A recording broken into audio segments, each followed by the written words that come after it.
Yes, so is the screen visible? Yes, sir. Yes, sir. Yes, sir.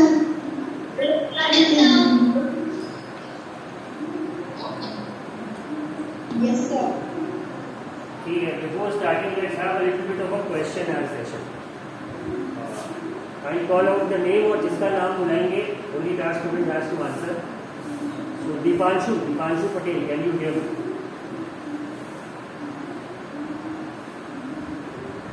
Dipanshu. Yes, sir. कल हम लोगों ने indicators के बारे में पढ़ा था. We had studied about indicators and we had also studied about litmus. So tell me, Dipanshu, from which plant is litmus dye extracted?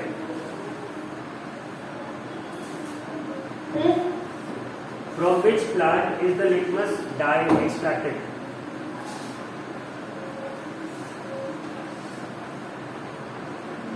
किस पौधे से या प्लांट से लिटमस की डाई एक्सट्रैक्ट होती है?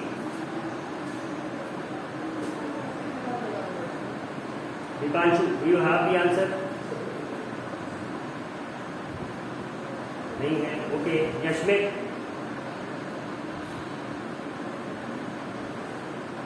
यशमित might not be there. Aditya Dubey. Yes, sir. From which plant is the litmus dye extracted? Sir, lichens. Lichens. Yes, that's correct. Okay, thank you. Rugesh.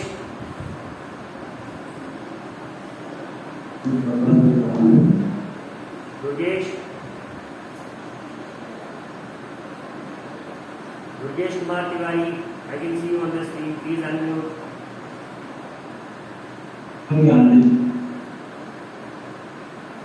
Rugesh, what are you doing? Unmute करो. Answer my question. ये litmus है क्या? What is this litmus?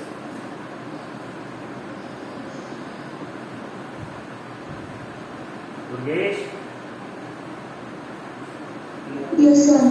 What is this litmus? ये होता क्या है?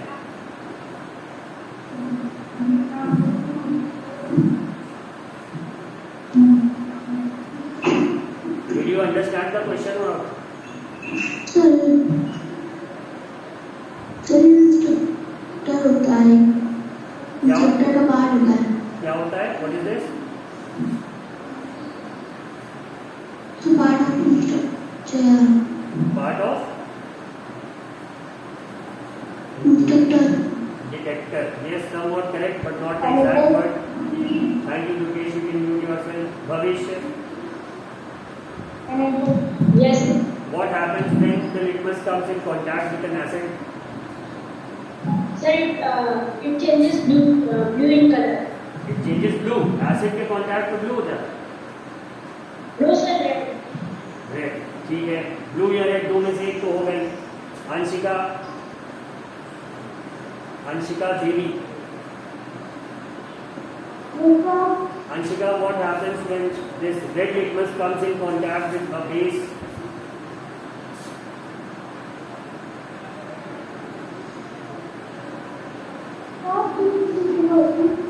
What happens when the red litmus comes in contact with a base?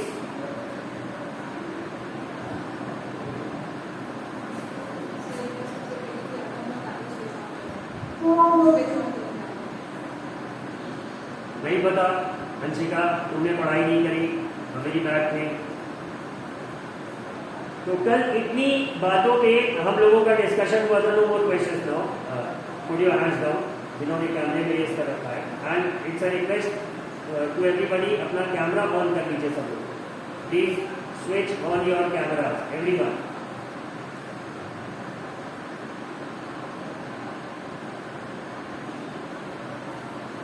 तो कल का जो डिस्कशन हुआ था, we came to know about two new terms, acid and base. फिर ये समझ में आया था कि चेक कैसे करें किसी सोल्यूशन को. तो the first thing that we learn was to taste. Acids are bitter in taste और सार. एसिड्स आर सार और bitter. Shri, answer this question. Acids are sour. Yes, exactly. Acids are sour in taste and bases are bitter in taste. But फिर ये realise हुआ हमें कि we can not taste everything, we can not touch everything. जैसे bases की एक property है कि if you touch a base it's going to make you feel a bit soapy in your fingers, साबुन जैसा कुछ फील होगा। तो हर सब्सटेंस को इस तरह से हम टच या टेस्ट करके भी can't find out. Maybe it can damage our skin, maybe it can burn our hands, और मे बी इट्स पॉइजनस। तो टेस्ट करने में पता लगा हमारी तबीयत खराब हो गई। So again it's a dangerous process. तो करेंगे क्या? हमने इंडिकेटर्स का यूज करना सीखा, जिसमें the first indicator that we studied about was litmus extracted from the plant lichen. ठीक है, तो लिटमस क्या है? ये कुछ पर्पल कलर का मौवे एक शेड होता है, कुछ पर्पल सा ही होता है, उस शेड का होता है। And if this litmus comes in contact with an acid it changes from blue to red, and if this litmus comes in contact with a base it changes into blue colour. ठीक है, तो ये basis के बारे में पढ़ा था। Next indicator that we started was turmeric, हल्दी सबके घर में देख रखी है। ये पता लगा कि turmeric always changes to red colour when it comes in contact with a base. तो इसका एग्जांपल हमने वो जो रोली होती है कुमकुम, उसके फॉर्म में पढ़ा। या फिर हल्दी में अगर हम थोड़ा सा साबुन भी टच कराएंगे, if we make this turmeric come in contact with a soap, तो भी ये इसका कलर चेंज हो जाएगा रेड से ऑरेंज की शेड में, depending upon the strength of the base. ठीक है, तो टर्मरिक के बारे में पढ़ा। फिर we studied about China rose. Now we are going to study further today. ये टेबल बोला था डू यू नो वाला, नेम ऑफ एसिड, और ये किसमें पाया जाता है, कॉपी में लिख देंगे। I hope you all have written it. फिर ये एक्टिविटीज थी, जिसमें एक स्टूडेंट आस्था ने बहुत ही अच्छा वीडियो बना के मुझे सेंड करा था एक्टिविटी का। Astha Mishra, she is not attending the class today. फिर अब हमें इसके कुछ कॉमन एप्लीकेशंस देखने। कल हम लोगों ने यहाँ तक डिस्कशन करा, आज हम समझेंगे कि न्यूट्रलाइजेशन क्या है। भाई एसिड है, बेस है। कल एक स्टूडेंट ने क्वेश्चन पूछा कि सर तीसरा क्या होता है, तो तीसरा इज अ न्यूट्रल सॉल्यूशन, जो ना एसिडिक होगा नेचर में और ना ही बेसिक होगा नेचर में। तो न्यूट्रलाइजेशन के बारे में समझेंगे। और यहाँ पे we are going to use a new indicator called phenolphthalein. इसको सब लोग ध्यान से देखेंगे, इसकी स्पेलिंग में अक्सर गलतियां होती हैं, so please learn this spelling, phenolphthalein. ठीक है, इसका भी यूज करेंगे। ये नया इंडिकेटर है। Now this is the fourth one that we are studying about. The first one was litmus, the second one was turmeric, the third one was China rose या गुड़हल, हिबिस्कस जिसे हम कहते हैं, and this fourth one that we are going to study about is phenolphthalein. ठीक है, तो अब आगे देखते हैं कि इन्होंने एक एक्टिविटी हमें बताई।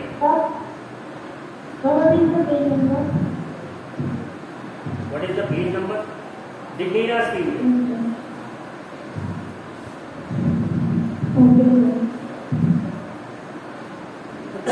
तो ये एक एक्टिविटी है to be demonstrated by the teacher in the class.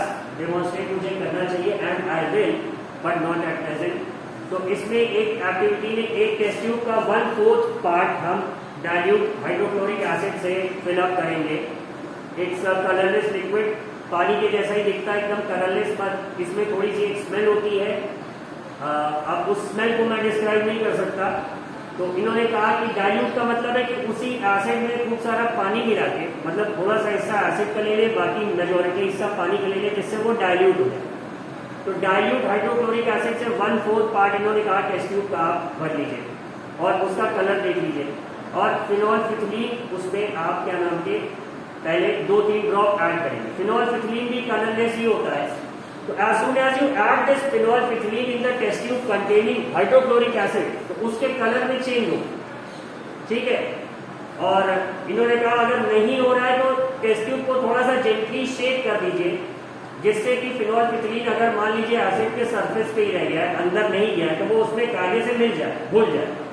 ठीक है, अब क्या करना है, add to the acidic solution a drop of sodium hydroxide solution by a dropper. अब ये जो टेस्ट ट्यूब में ऑलरेडी हाइड्रोक्लोरिक एसिड है, इन्होंने कहा कि पहले तो आप फिनोल्फिथिलीन उसमें थोड़ा सा 2-3 ड्रॉप डाल के देखिए क्या कलर में चेंज आ रहा है।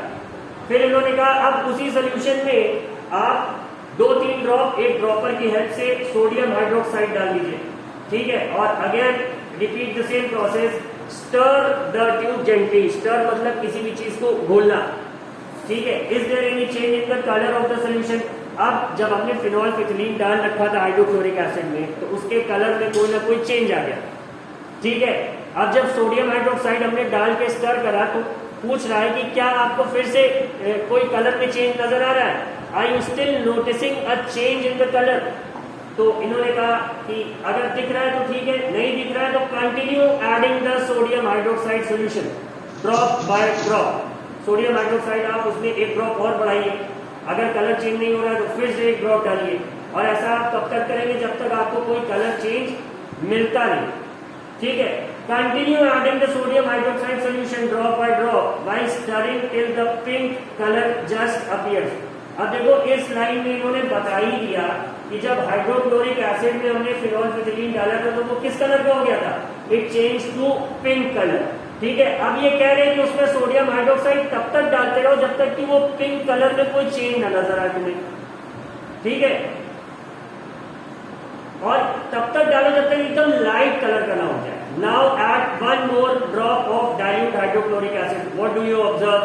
ठीक है, the solution again becomes colorless. Again add 1 drop of sodium hydroxide solution. Is there any change in the color? The solution again becomes pink in color. तो इसी तरह से आपको करते रहेगा। तो अब इससे ये समझ में आया, it is evident. Evident का मतलब क्या? जिसे हम अपनी आंख से देख सकते हैं। It is evident that when the solution is basic, phenolphthalein gives a pink color. On the other hand, when the solution is acidic, it remains colorless. तो मतलब एसिड के कांटेक्ट में आने में फिनोल्फिथिलीन में कोई कलर चेंज नहीं है, और जैसे ही ये बेस के कांटेक्ट में आएगा it's going to change into pink colour, ठीक है। तो ये आप देख सकते हैं अगर पेज नंबर 55 के फर्स्ट पैराग्राफ में पहली लाइन जो है, it's again a very important concept कि when an acidic solution is mixed with a basic solution, both the solutions neutralize the effect of each other. मतलब अगर एक एसिडिक सॉल्यूशन में भी ऐड अ बेस तो क्या होगा? नेट इफेक्ट उसका न्यूट्रलाइज हो जाएगा, मतलब ना वो सॉल्यूशन एसिडिक रह जाएगा ना ही वो बेसिक नेचर का रह जाएगा, ठीक है। When an acid solution and a base solution are mixed in suitable amounts, जब एक एसिड और एक बेस को मिक्स करते हैं एक सुटेबल अमाउंट में, तो both the acidic nature of the acid and the basic nature of the base are destroyed, जो कि यहाँ पे आपको दिख रहा होगा। I have highlighted this portion, ठीक है। The resulting solution is neither acidic nor basic. अब touch the test tube immediately after neutralization. What do you observe? In neutralization reaction, heat is always produced or evolved. अब अगर हम इस neutralisation के process के बाद जिस टेस्ट ट्यूब में हम ये कर रहे हैं उसे टच करेंगे तो हमें ये नोटिस करेंगे कि वो थोड़ा सा गर्म हो गया है टेस्ट ट्यूब। तो इन्होंने ये बताया कि जब भी कहीं न्यूट्रलाइजेशन होगा, यानी कि एक एसिड और एक बेस का रिएक्शन होगा, केमिकल रिएक्शन होगा, तो हमेशा वो हीट इवॉल्व होगी। The heat would always be evolve, ठीक है। And in neutralisation reaction a new substance is form, this is called salt. और न्यूट्रलाइजेशन रिएक्शन में जब दो सब्सटेंस एक दूसरे से रिएक्ट करेंगे तो एक सॉल्ट भी हमेशा बनेगा। सॉल्ट क्या है? सॉल्ट भी एक तरह का सब्सटेंस है या कंपाउंड है। इसकी केमिस्ट्री समझाने के लिए अभी थोड़ा आप लोग छोटे हैं, you study in your higher class, but ये समझ लो कि एक एसिड और एक बेस जब रिएक्ट करेगा तो हीट इवॉल्व होगी और एक सॉल्ट बनेगा, ठीक है। सॉल्ट में भी एसिडिक, बेसिक और न्यूट्रल इन नेचर। अब ये जो सॉल्ट बनेगा ये या तो एसिडिक होगा या न्यूट्रल होगा या बेसिक नेचर का होगा, डिपेंडिंग अपॉन कौन सा एसिड और कौन सा बेस तुम रिएक्ट करा रहे हो, ठीक है। The reaction between an acid and a base is known as neutralisation. तो देखो यहाँ पे तुम्हें न्यूट्रलाइजेशन की डेफिनेशन मिल गई। The reaction between an acid and a base is known as neutralisation. salt and water are produced in this process. इसमें क्या प्रोड्यूस होता है? एक तो सॉल्ट, दूसरा इसमें पानी ही प्रोड्यूस होता है। और ये इन्होंने एक इक्वेशन के फॉर्म में देखो तुम्हें समझा रखा है, acid plus base gives salt plus water. और क्या होता है? टेस्ट ट्यूब जो हीट हो जाती है तो इसका मतलब heat is also evolve, heat भी उसमें से लिबरेट होती है। The following reaction is an example of hydrochloric acid plus sodium Your hydroxide. voice is great.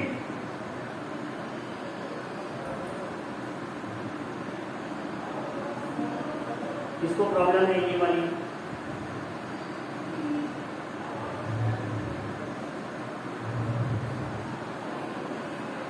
किसको प्रॉब्लम है?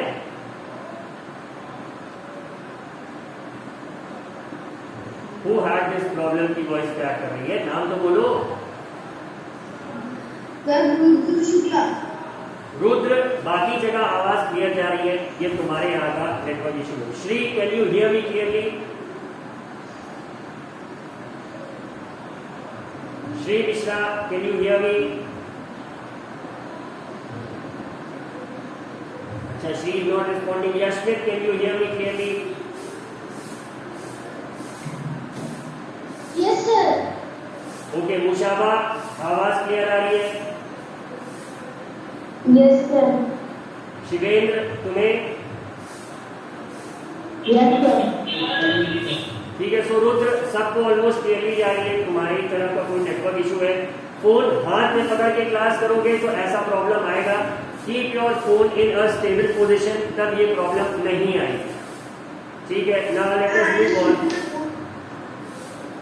Let us move on. यहाँ पे इन्होंने एक एग्जाम्पल भी दिया कि अगर हाइड्रोक्लोरिक एसिड और सोडियम हाइड्रोक्साइड, एक एसिड और एक बेस का हम न्यूट्रलाइजेशन कराएंगे तो हमें बाय प्रोडक्ट क्या मिलेगा? Sodium chloride plus water. ठीक है। अब इन्होंने एक और एग्जाम्पल दिया कि Boojho added dilute sulphuric acid to lime water. ठीक है। Will the reaction mixture become hot और कूल? अब सबसे पहले ये समझा जाए कि सल्फ्यूरिक एसिड क्या है? एसिड है। और लाइम वाटर क्या है? अगर लाइम वाटर एक बेस है तब तो न्यूट्रलाइजेशन होगा, और न्यूट्रलाइजेशन अगर हो रहा है तो रूल हमें ये बताता है कि हीट हमेशा इवॉल्व होगी। Now this lime water is also basic in nature. इसका भी एक एक्टिविटी आप लोगों को करके दिखाया जाएगा। ठीक है। अब समझते हैं कि ये जो एसिड बेसिस का चैप्टर हमें पढ़ाया गया उसके पीछे रीजन क्या, ये हमारे एवरीडे लाइफ में यूजफुल है। कैसे यूजफुल है इसके बारे में देखते हैं। इनडाइजेशन का मतलब जब हमें वॉमिटिंग होने लगती है, या फिर स्टमक एक होता है, या फिर किसी को गैस्ट्रिक इश्यूज हो जाते हैं, या पेट में जलन होने लगती है, तो आप सबने पढ़ रखा है our stomach contains hydrochloric acid. ठीक है, it helps us to digest food. अब ज्यादा एसिड अगर प्रोड्यूस हो गया स्टमक में तो इससे इनडाइजेशन हो जाता है, मतलब पेट में एक जलन सी महसूस होने लगती है, और वो जो बर्फ होता है या जिसे हम डकार कहते हैं वो भी एक मतलब एक फ्लेवर का अजीब सा आने लगता है। तो दैट्स एन इंडिकेशन कि your stomach is having digestion problems. तो अब इसे करेक्ट कैसे करा जाए? जब हाइड्रोक्लोरिक एसिड बहुत ज्यादा हमारे स्टमक में प्रोड्यूस हो गया है तो what we can do is we can eat something that is basic in nature, जिससे कि वो एसिड न्यूट्रलाइज हो जाए। ठीक है। तो जैसा कि देखो बुक में भी कह रहा है, समटाइम्स इंडाइजेशन इज पेनफुल, ये तकलीफ देता है, प्रॉब्लम देता है। To relieve indigestion we take an antacid. अब एंटासिड क्या होता है? जो कि एसिड के जस्ट ऑपोजिट नेचर का होता है, या फिर जिसे हम कहते हैं कि जो बेसिक नेचर का होता है। तो एक ऐसा ही सब्सटेंस होता है मिल्क ऑफ मैग्नीशिया। टेलीविजन में भी आप सब लोगों ने ऐड देख रखा होगा, जेलिसिल है, डाइजीन है, इनका जो ऐड आता है, इनो है। तो ये क्या करते हैं? दे मतलब relieve the problem of acidity. तो क्या होता है? इनमें भी कोई ना कोई बेसिक सब्सटेंस होता है, बट ये जो तुम्हारा मिल्क ऑफ मैग्नीशिया है, डाइजीन और जेलिसिल में यही रहता है। और जैसे ही हम इसकी सिरप का एक स्पून पीते हैं तो as soon as it reaches our stomach, तो ये वहां के एक्सेस हाइड्रोक्लोरिक एसिड से रिएक्ट करके न्यूट्रल कर देगा. It न्यूट्रलाइजेज the effect of excessive acid. ठीक है, इस तरह से एसिड और बेस के न्यूट्रलाइजेशन का हमारे डेली लाइफ में काम है.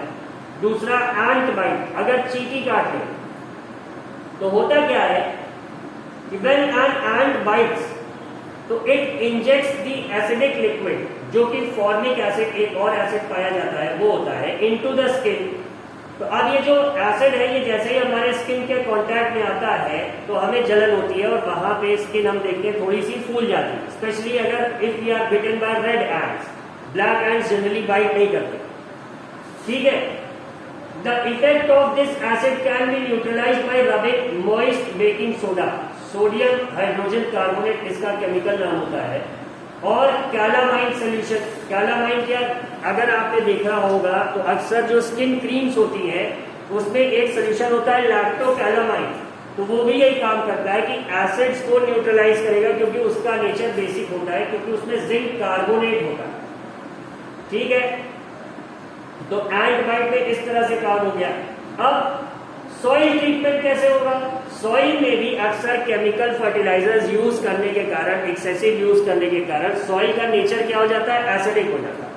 तो अब ये जो प्लांट्स है, plants do not grow well when the soil is either too acidic और टू बेसिक. तो अगर हमें ये समझ में आ रहा है कि सॉइल का नेचर एसिडिक हो गया है तो it is treated with basis like quick lime, calcium oxide. आप देखेंगे कि खेत में चूना डाल दिया गया. अक्सर जो रोड साइड पे चूना डाला जाता है उसका यही एप्लीकेशन है, वो बेसिक नेचर का हो. लेकिन ये कब करेंगे, जब सॉइल का नेचर हमें एसिडिक समझ में आए.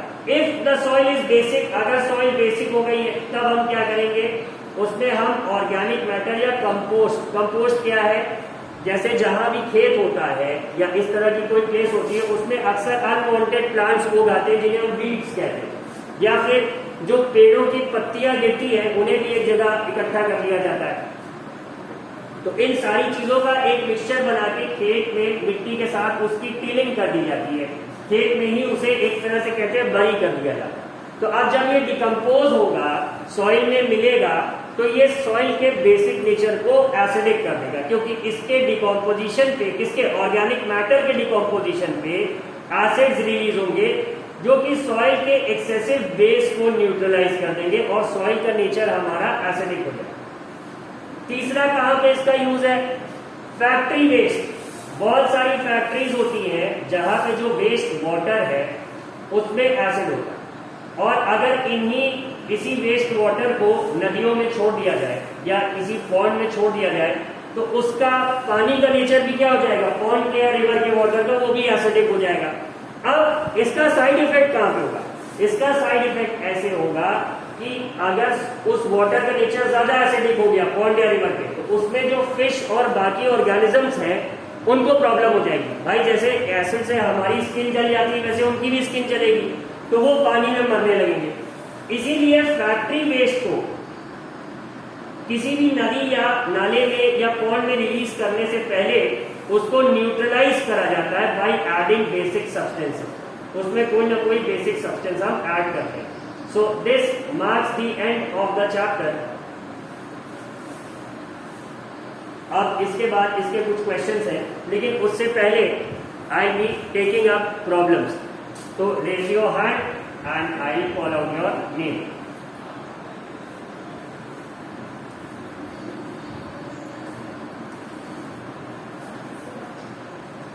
So it's Sanjeet Chauhan, you have raised your hand. Sir, no problem. तो हाथ क्यों उठा? Rudra Shukla. Sir, when we add, sir, basic or acid together, sir, it is mandatory to use the indicator. Acid और base को together add करेंगे तो indicator क्या, question अपना फिर से पूछो रुद्र. सर अगर सर एसिड और बेस को सर साथ में सर जब हम मिक्स करते हैं सर इंडिकेटर डालना जरूरी है. इंडिकेटर तो तुम्हें बताएगा ना कि एसिड और बेस को मिक्स करने के बाद जो हमारे पास सोल्यूशन बचा है वो एसिडिक नेचर का है कि बेसिक नेचर का है कि न्यूट्रल है. अगर वो न्यूट्रल होगा तो उसमें कुछ भी चेंज नहीं आएगा, मतलब जो इंडिकेटर का कलर है उसमें कोई चेंज नहीं है। और अगर आ रहा है तो ये समझ जाओ कि अभी भी सोल्यूशन पूरी तरह से न्यूट्रलाइज नहीं हुआ है, it hasn't been neutralised completely. बात समझ में आई मतलब? Okay sir. Arpita? Yes, sir. Sir, what is the meaning of Mave? Sir, the word in litmus paragraph, sir, Mave. ये शेड है, पर्पल का ये शेड है जिसका नाम दिया गया। जैसे अब पर्पल के बहुत सारे शेड्स हैं, डार्क पर्पल, लाइट पर्पल में तो तुम कह नहीं सकते, तो इसीलिए जैसे किसी का नाम लैवेंडर दे दिया जाता है, जो कि लैवेंडर के फूल वाला पर्पल है, लाइट कलर। इसी तरह रेड में भी अलग अलग मजेंटा और अलग अलग मरून, ये जैसे नाम दे देते हैं हम लोग कलर्स को, इसी तरह ये भी पर्पल की एक शेड का नाम है, mauve. Okay, sir, thank you. Next Yashmit. Yes, sir. Sir, when we mix acid and acid, what happens? तो एसिड और एसिड में रिएक्शन हो जाएगा, बट नेट सोल्यूशन एसिडिक ही है। And sir, what is the color of acid? Colourless ही होता है, ज्यादातर एसिड्स कलरलेस होते हैं। कुछ एसिड्स कुछ टाइम तक स्टोर करने के बाद थोड़े से येलोइश हो जाते हैं, क्योंकि अब एसिड की बॉटल में तुम देखते हो थोड़ी सी जो जगह खाली है उसमें एयर है, हम जानते हैं। तो उस एयर में जो गैस है, अगर एसिड का उससे रिएक्शन हो गया तो वो कोई ना कोई सब्सटेंस फॉर्म करेगा। तो उस सब्सटेंस का कलर अक्सर ये देखा गया कि बॉटल में बहुत लंबे समय तक जब हम एसिड को स्टोर करते हैं तो जो सब्सटेंस फॉर्म होता है उसका कलर कुछ येलोइश सा होता है, इसीलिए एसिड आपको थोड़े से येलो कलर के दिख जाते हैं। कुछ एसिड, सारे एसिड नहीं। Yes, sir.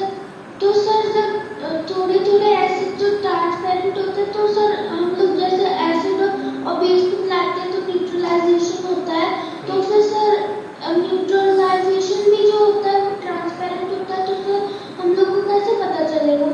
ट्रांसपेरेंट उस केस में समझो जैसे तुम्हारा कॉमन सॉल्ट है, जब हम इसे पानी में मिक्स कर देते हैं तो क्या कलर चेंज होता है?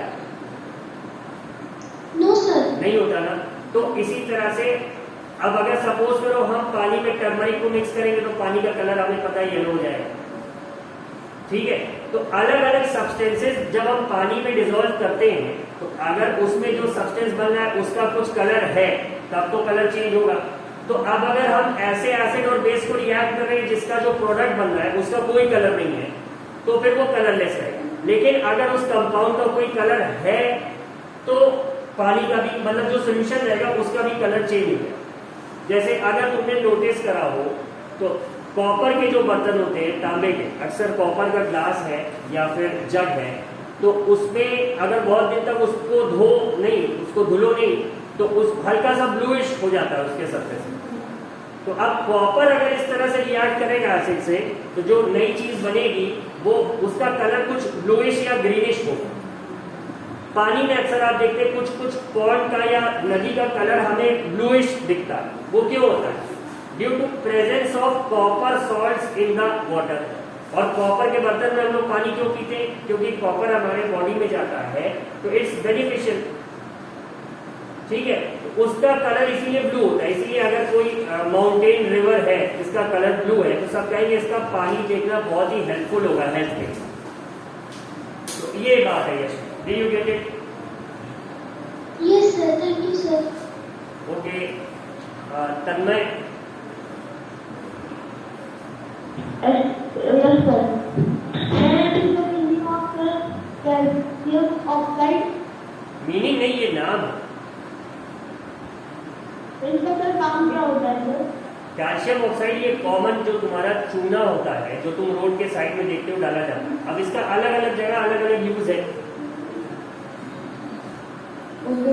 एग्रीकल्चर में भी यूज है, केमिकल इंडस्ट्री में भी यूज है, तो बहुत सारे यूजेस है इसके। मतलब कोई एक काम नहीं बताया जा सकता। Satya? Yes, sir. Sir, please explain ant bite again. Ant bite, जब ये चींटी जो देखो कोई भी इंसेक्ट जब तुम्हें बाइट करता है, बीट मस्किटो और एक एंड या जो मधुमक्खी होती है वो काट ले। तो मधुमक्खी में भी एक तो प्रॉपर हनी बी होगी, एक बर्रा होता है येलो कलर, ठीक है।